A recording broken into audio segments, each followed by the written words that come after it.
My name is Iweala. I'm joining as a new spine surgeon to OACM, and I'm really excited to join the practice. I'm local. I grew up in Potomac, Maryland.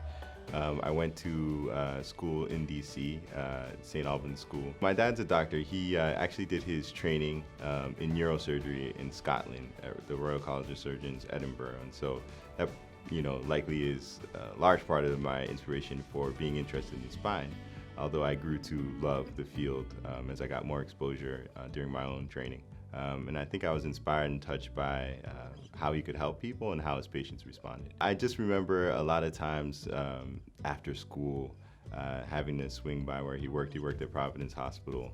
Just the warm greetings that he got both from patients and staff alike showed me the importance of what it means to be a physician, how you have to really be invested in the community, how you have to essentially put your best foot forward every time you go into work because you're doing things that are life-altering and life-impacting for so many people, and you have to really invest your heart and soul into that. Being a doctor was always at the forefront. My mother took a different track, so she's an economist and she worked at the World Bank for many years, and so I also had exposure to that.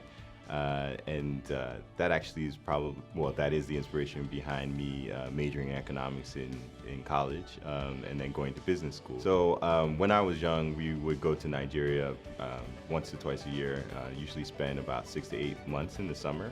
And during those trips, my dad would bring a whole bunch of medication and essentially run a clinic in our village. That, I think, was very impactful for me because, again, you see kind of the warm embrace he gets while being an emergency room physician in the U.S., but I think the appreciation and the impact that he had in our village in Nigeria was even magnified. And so from that I felt growing up that, wow, this is really a career where you can do a lot of good. It can be a boost if things go well. It can also be a stress, but it's at its fundamental base always rewarding and valuable, and that's the same sort of energy I hope to bring in my role as a spine surgeon.